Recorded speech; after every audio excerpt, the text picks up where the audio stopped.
very crucial importance for India. That is our national aim. देखिए, किसी को समझ में नहीं आ रहा है कि हिंदुस्तान में हो क्या रहा है. Nobody can understand what is going on in this country. Total confusion,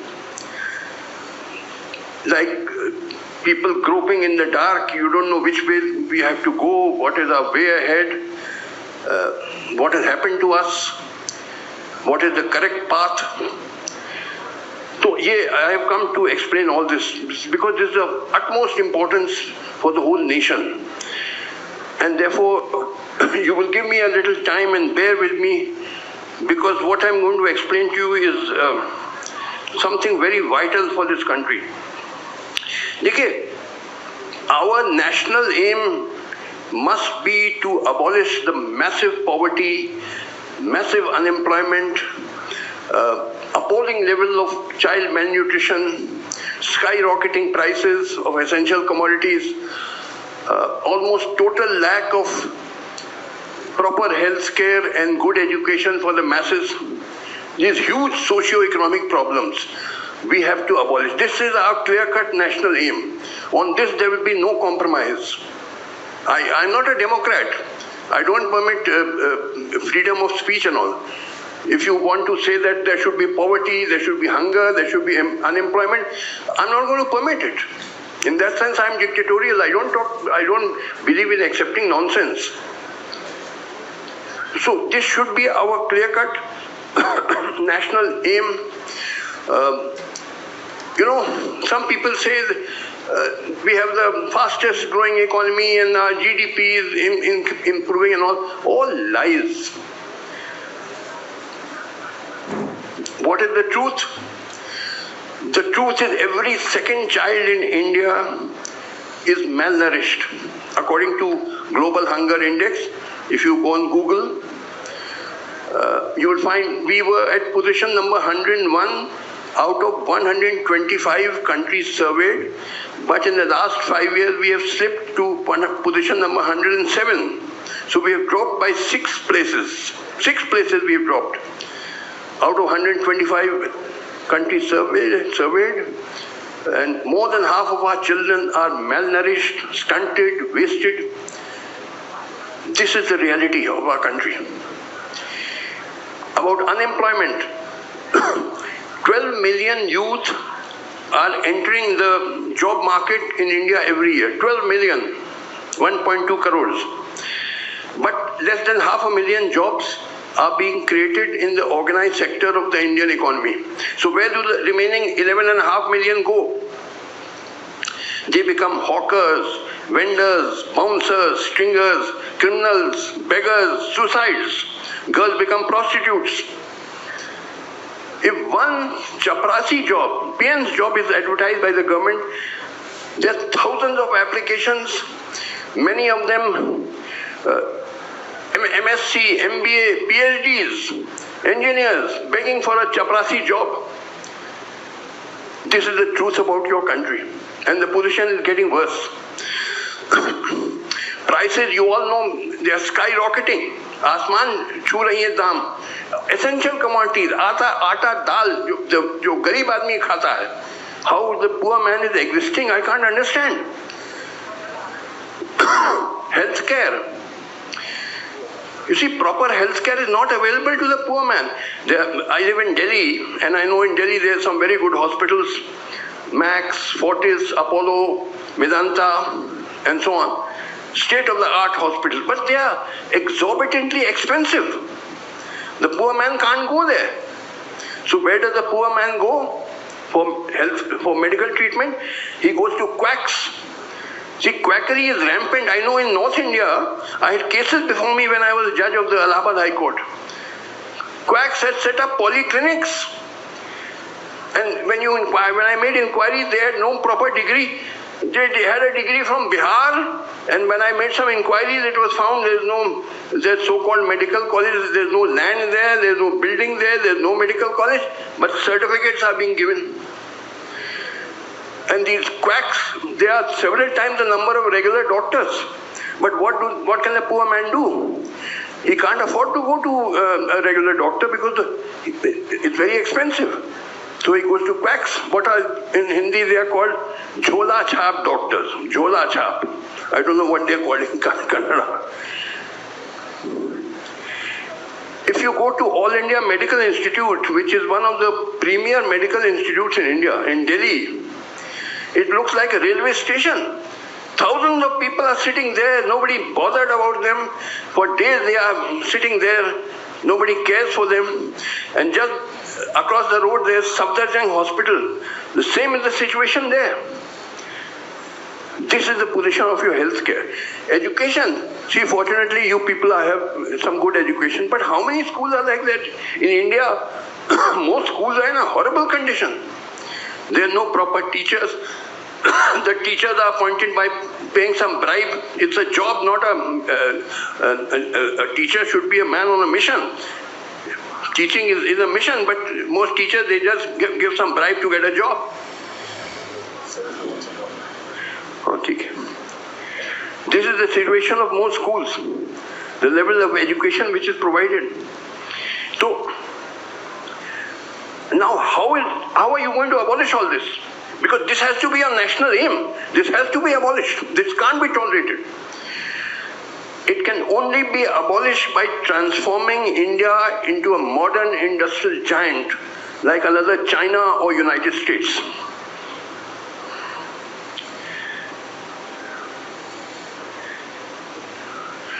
Now, how do you go about doing it?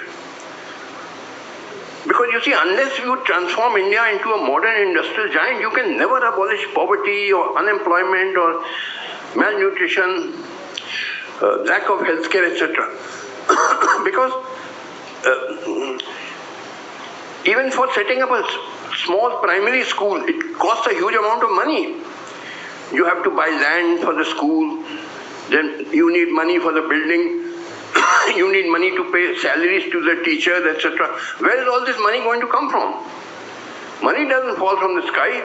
It comes from a highly developed, large-scale industry. That alone can generate the wealth which can provide for the welfare of your people. So we have to transform India into a modern industrial giant, and we have all the potential for it. You know, I go to America very often. My children are there. And I'm often invited to universities to give talks. What I find is American universities are packed with Indian or Pakistani professors of mathematics, of engineering, of science, full of them. We have a huge pool of technical talent which is required to transform a country from a backward country to a modern industrial giant. So we have no shortage of technical talent. We have brilliant scientists, we have brilliant engineers. In 15-20 years, we can transform India into another China or USA. See, Japan, I'll give you one example. Japan was a very, very backward country under the shoguns. That was before the Meiji Restoration of 1868. Before 1868, Japan was ruled by the shoguns. Well, technically the emperor was there, but the real power was in the hand of the shoguns, who kept Japan very backward and feudal. It was a poor country. But in 1868, the Meiji Restoration took place. And power passed into the hands of the advisors of the emperor, who were modern-minded people in Japan. They sent their representatives to America and Europe, and they got engineers from there. They set up technical institutes in Japan. They set up industries in Japan. Within 10-15 years, Japan was transformed from a backward feudal country into a modern state. It just takes 10-15 years, and that's what we can do. We can become like USA or China in 15 years. There's no difficulty. We have all that technical talent. Now, here I must tell you one thing. See, before the Industrial Revolution, which started in England in the first half of the 18th century, and then from England it spread to France and Germany and later to the USA and all. Before the Industrial Revolution, there were feudal societies everywhere. Now, in feudal societies, the methods of production are so primitive and backward कि वो हल चलता है, खेती के लिए हल चलता है, ट्रैक्टर नहीं है. The tilling of the land was done by bullocks, not with tractors. So very little wealth could be generated by those primitive methods of production. And since very little wealth could be generated in feudal society, therefore only a handful of people, the kings and aristocrats, zamindars, they could be rich. Rest of the people, 90-95% people had to be poor. Because when the wealth generated is so little that only a handful of people can be rich. This situation drastically changed with the coming of the Industrial Revolution. Now modern industry is so powerful and so big that enough wealth can be generated to give a high standard of living and decent life to everybody on earth. Everybody can get a decent life. But what is the reality? Reality is, although 300 years have passed since the Industrial Revolution, yet 2/3 or maybe 3/4 of the world population is very poor. Why? It should not have been so. In 300 years, the whole world should have been enjoying a high standard of living. Why is it happened that 3/4 of the people of the world are still backward and poor, particularly in the underdeveloped countries? Why? See, the reason now you have to hear me very carefully. See, this world is really not one world. ये एक दुनिया नहीं है, दो दुनिया है. There are two worlds in this world.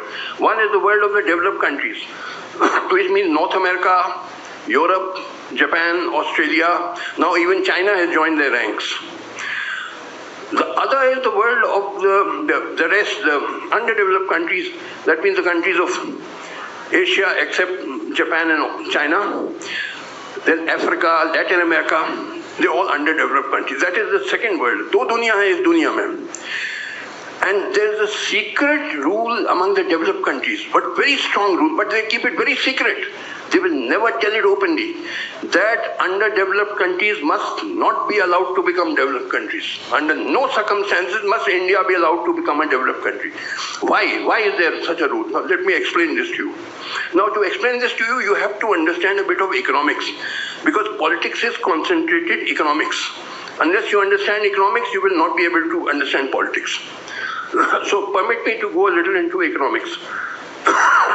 See, cost of labor is a big chunk of the total cost of production. And if the cost of labor is less, then the cost of production is less. And if the cost of production is less, you can sell your goods at a cheaper price as compared to your rival who has expensive labor. See, there's competition in the market. One businessman eliminates another businessman not with guns or bombs or swords, but by underselling him. For example, if you have a shop where you are selling a loaf of bread for 50 rupees, and next to your shop is my shop, and I'm selling the same high quality and size loaf of bread for 40 rupees. You are selling for 50, I'm selling 40. What will happen? I will eliminate you by underselling you. In other words, all your customers will leave you and become my customers, and you will be eliminated. Now, the same thing happened on national and international level. To give you an illustration, China was a very poor and backward country before their revolution of 1949. Before 1949, China, 95% Chinese were living in horrible poverty. They were landless peasants living in, बहुत बुरा हाल था, miserable conditions. But after 1949, the leaders who came to power in China, they rapidly industrialized China. They set up a massive industrial base in China. Now that massive industrial base, coupled with the cheap labor available in China, enables the Chinese to undersell the whole world.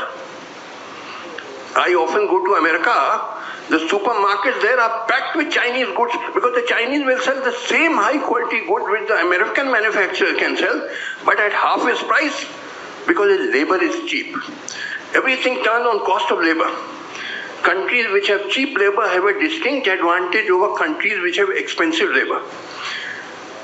Like India, for example, has very cheap labor. If we set up a massive industrial base, we can undersell the whole world and Western industries will collapse. Who will buy the expensive goods of USA or Canada or Europe when we will sell the same high quality good at 1/3 the price? Because our labor is cheap. See, everything turns on cost of labor. And countries which have cheap labor have distinct advantage over countries which have expensive labor. Now, if you set up a massive industrial base, as I said, Western industries will collapse, throwing millions and millions of people out of employment. Will they permit that? No, they will oppose that tooth and nail.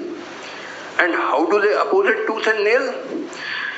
They do so by making Indians fight each other on the basis of religion, caste, language, etc. Now, once you get this concept clear, things will become clear to you. Why did partition take place in 1947? Again, because these developed countries wanted Hindus and Muslims to fight each other. Why did this Pahalgam attack on 22nd April 2025 took place? Same reason, because selectively 26 Hindus were killed. And therefore those who did this selective killing, their obvious intention was that Hindu-Muslim hostility should be increased. And who will benefit? Again, the developed countries will benefit if Hindus and Muslims fight each other. So the same game is continuing all through. Once you have your basic concept clear, you can understand what is going on in the world. Otherwise, you will not understand anything. So,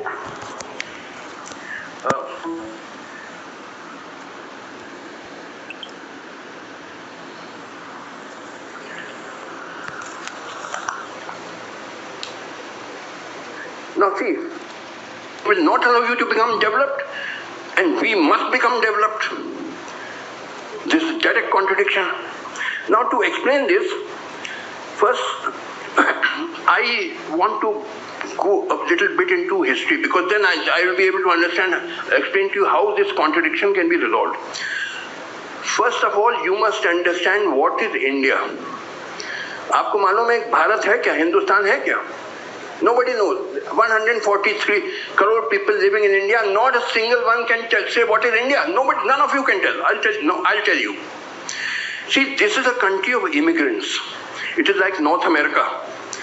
The difference between North America and India is, in North America, people came mainly from Europe over the last, say, 500 years.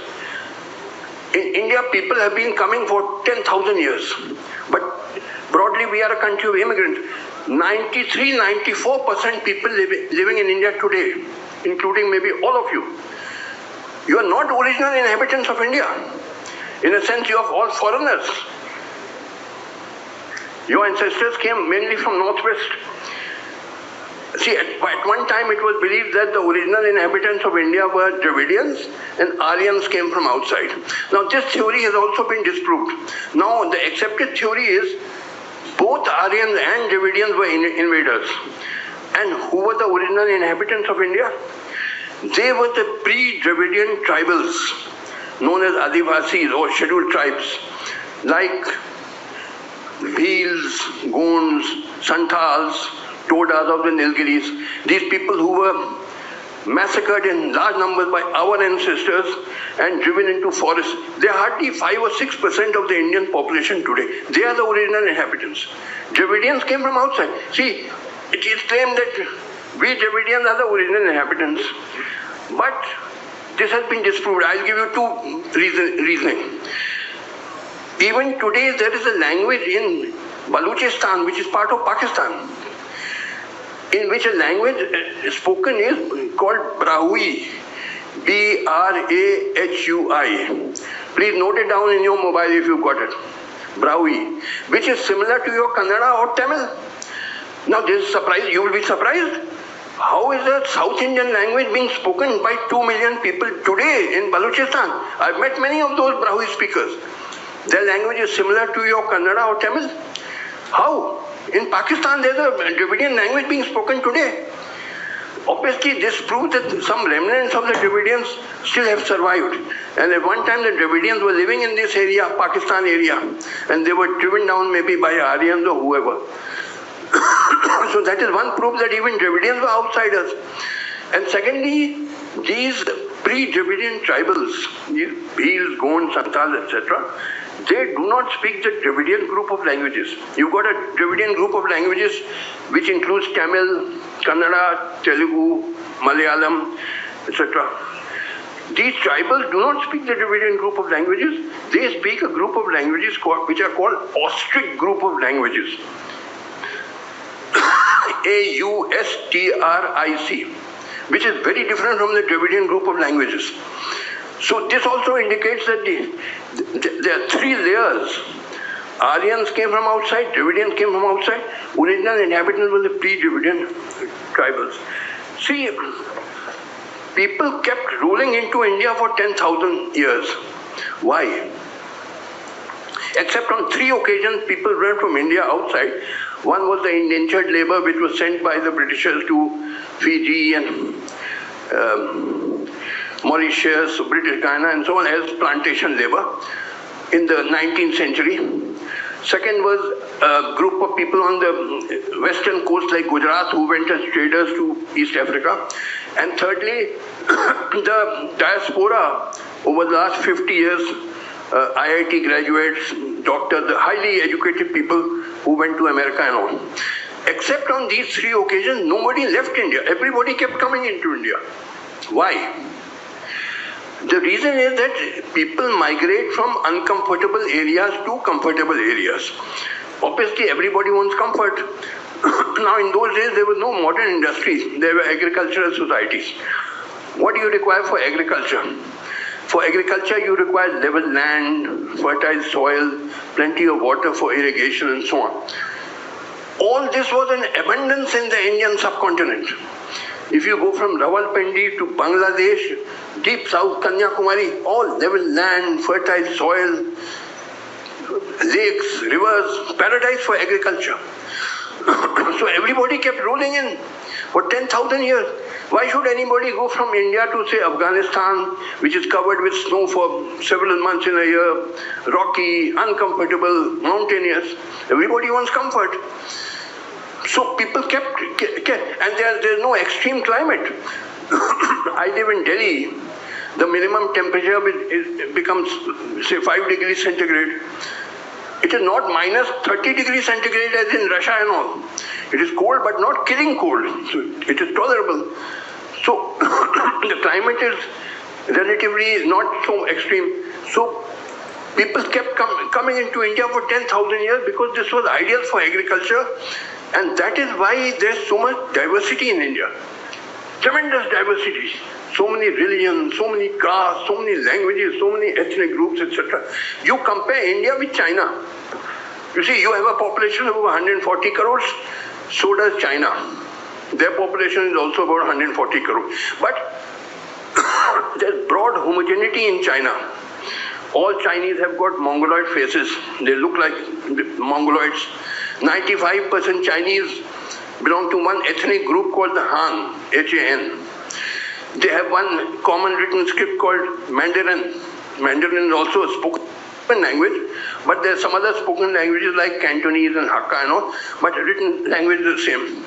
So there's broad, not absolute, but broad homogeneity in China.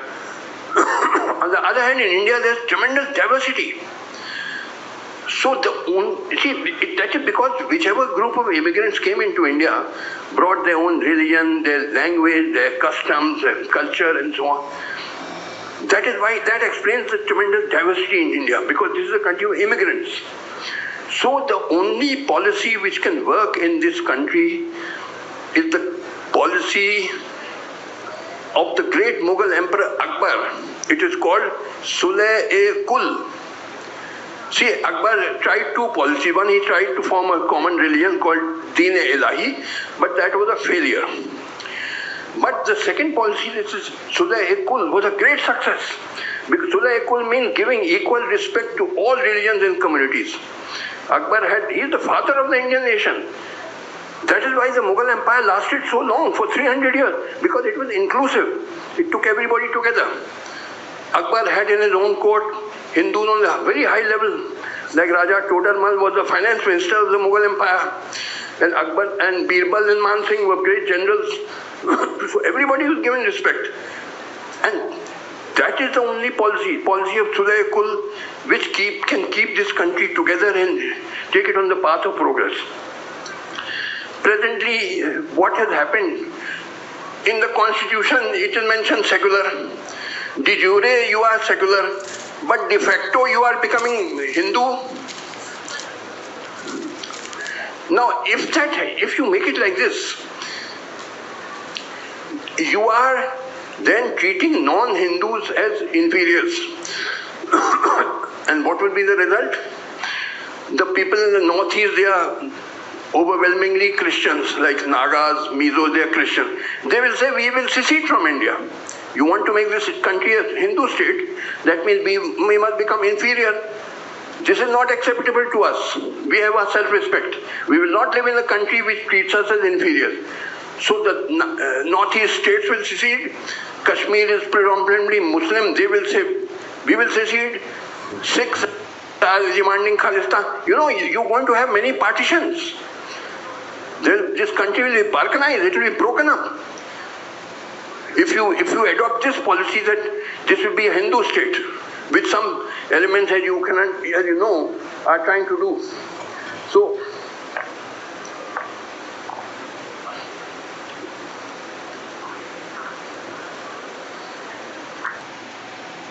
in our own Hindu society, we treat Dalits as inferior. At one time, they were treated almost like dogs. Islam spread in the world because of the great message of equality which the great prophet taught. That is why I respect the great prophet. And also, the prophet said, for knowledge, go even to China. So, of course, the word China is a metaphor. It means for knowledge, go wherever you can find it. At one time, it was a very rational religion. And that is why science developed a lot in the Arab countries at one time. So this is why Islam spread. But the communal people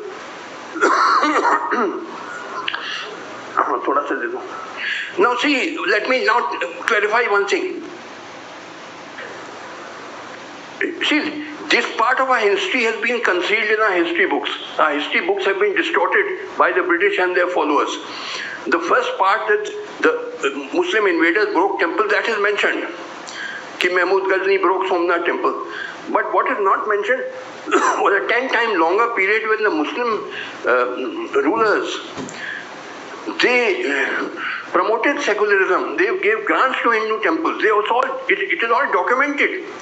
These documents are in Persian, and for thousands of years, this happened. For example, Tipu Sultan, who belonged to your state, Karnataka, it is blamed that he was communal. Far from being communal, Tipu Sultan used to give annual grants to 156 Hindu temples. 156. If you don't believe me, you do one thing. You write down on your mobile, on Google, history in the service of imperialism. History in the service of imperialism. This was the name of a speech given by Professor B.N. Pandey in the Raj Sabha, Upper House of Indian Parliament, I think in 1978 or so. He was a professor of history in Allahabad University. Then he went as governor of Odisha. Then he gave the speech, History in the Service of Imperialism, where he has mentioned great details. See, the Muslim rulers, their 80-90% population was Hindu. And they realized that if they broke temples every day, there would be a revolt or some disturbance. Every king wants to live in peace and comfort. No king wants disturbances in his kingdom. So, in their own interest, the Muslim kings promoted secularism. They would give grants to Hindu temples. So it is absolutely incorrect that all the Muslim kings used to destroy Hindu temples. What happened the Mughals, except there's a controversy about Aurangzeb, otherwise the Mughals used to celebrate Holi, Diwali and so on. The Nawabs of Awadh used to organize Ram Leela and so on. See, what happened was in 18...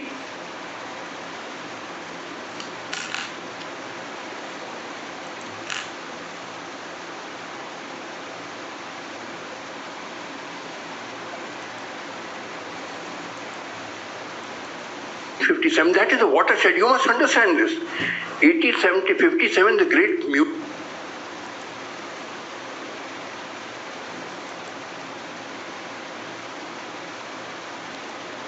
So it is absolutely incorrect that all the Muslim kings used to destroy Hindu temples. What happened in... See, this the Mughals, except there's a controversy about Aurangzeb, otherwise the Mughals used to celebrate Holi, Diwali and so on. The Nawabs of Awadh used to organize Ram Leela and so on. See, what happened was in 1857, that is a watershed. You must understand this. 1857, the great mutiny broke out, in which Hindus and Muslims jointly fought against the British.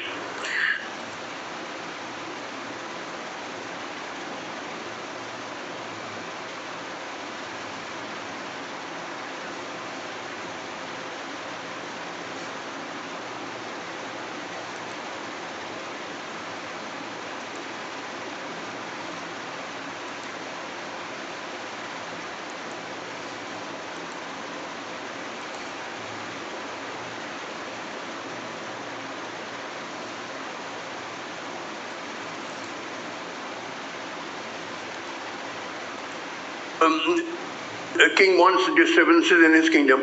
So, in their own interest, the Muslim kings promoted secularism. They would give grants to Hindu temples. So it is absolutely incorrect that all the Muslim kings used to destroy Hindu temples. What happened in... See, this the Mughals, except there's a controversy about Aurangzeb, otherwise the Mughals used to celebrate Holi, Diwali and so on. The Nawabs of Awadh used to organize Ram Leela and so on. See, what happened was in 1857, that is a watershed. You must understand this. 1857, the great mutiny broke out, in which Hindus and Muslims jointly fought against the British. Now, after suppressing that mutiny, the British decided that the only way to rule India was divide and rule. That is, make Hindus and Muslims fight each other. And you can see, if you go and read that speech on Google, History in the Service of Imperialism by B.N. Pandey, you will find mention of the letters coming from the Secretary of State for India in London to the British Viceroy, saying that make Hindus and Muslims fight each other. The dates of the letters are given, the name of that Secretary of State for India is given, the name of that Viceroy is given, the contents of the letter are given. Many examples you will find. So deliberate policy after 1857 was, to make Hindus and Muslims fight each other. There was no communal problem, no communal riots before 1857. All communal riots start after 1857. They were artificially created. See, the British collector would call the Hindu Panditji at night secretly, give him some money and say, from tomorrow start speaking against Muslims. Similarly, he would call the Maulana in the night, give him some money and say, from tomorrow start speaking against Hindus. Then agent provocateurs were hired. That some cow was slaughtered. Overnight, the carcass of the cow was thrown into a Hindu temple, and on the wall it was written, Allahu Akbar. So when Hindus would get up in the morning and read this, they would think all Muslims are evil people, bad people, and all kill a pig, throw the carcass of the pig in the mosque, and write on the wall, Jai Shri Ram or Jai Bajrang Bali, so that when Muslims would get up, they would read this and they would think all Hindus are bad people. See, this policy was pursued year after year, decade after decade, from 1857. Then in 1909, the Minto-Morley reforms came. Separate electorates. Hindus can only vote for Hindu candidate, Muslim can only vote for Muslim candidate. Then Aligarh Muslim University was created. Banaras Hindu University was created. How can a university be Hindu or Muslim? University means universal for everybody. But no, Hindus and Muslims must be made to fight each other. So you must have a Hindu university, you must have a Muslim university. Then this idea was created that Hindi is the language of Hindus, Urdu was the language of Muslims. The truth was that Urdu was the language of everybody. Hindus, Muslims, Sikhs, पढ़े लिखे लोगों, educated class were all writing and reading in Urdu. My grandfather only knew Urdu. Former Prime Minister Manmohan Singh told me that he writes all his speeches in Urdu. Urdu was the common language of everybody. But this, to create hatred between Hindus and Muslims, an artificial language called Hindi was created. Hindi was is no language actually. The language of the common man is Hindustani, not Hindi. So the difference between the two is, see, in Hindi we say udhar dekhiye ya udhar dekho. In Hindustani we say that. Hindi में कहेंगे उधर अवलोकन कीजिए. Now, does the common man ever use the word avlokan? Common man says udhar dekho ya udhar dekhiye. He will never say udhar avlokan kijiye. But you have to create a language artificially. Hindi is an artificially created language. The language of common man was Hindustani and the language of the educated class was Urdu. But again, to make Hindus and Muslims fight each other. So ये policy चलती गई year after year, decade after decade, ultimately resulting in partition. Pakistan देखिए, ये जो पाकिस्तान है ना, it is a fake country. Pakistan कोई मुल्क नहीं है. It is part of India. It is bound to be reunited with India. Pakistan क्या है? पाकिस्तान है Punjab, it is Sindh, it is Baluchistan. These were all part of India for 500 years from the time of Mughal Emperor Akbar. I have a lot of Pakistani friends. I talk to them on WhatsApp. हिंदुस्तानी में हम बात करते हैं, वो हिंदुस्तानी हमसे जवाब देते हैं. एक ही जुबान है. And culture is really based on language, not on religion. तो हम लोग के कल्चर एक ही है, इंडियन और पाकिस्तानीज की. We are actually one country. Pakistan तो फर्जी मुल्क है. It is bound to be reunited with India. वो बनाया गया था इसलिए ताकि हिंदू मुसलमानों को लड़वाना है. The whole game of the developed countries was this.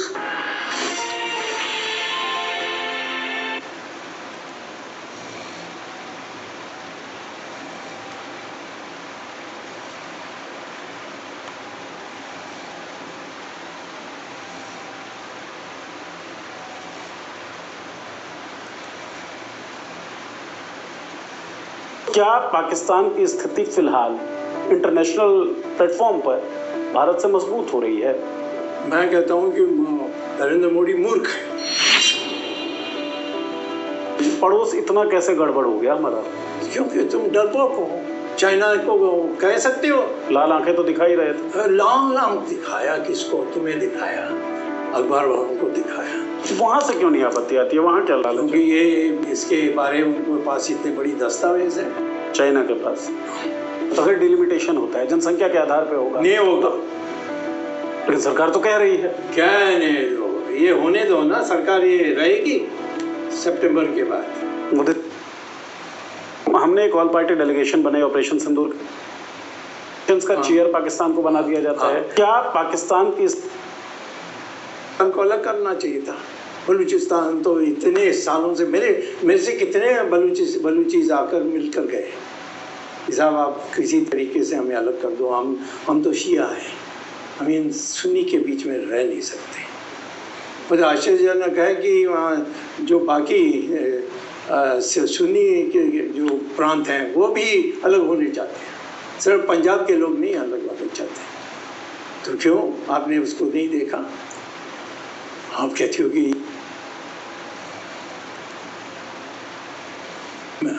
हम किसी चाइना को तो नहीं दिखाया. चाइना को कहेगा तो चाइना बोलेगा कि जब तुम मुख्यमंत्री थे उत्तराखंड, तुमने जो भी किया उसका हमारे पास.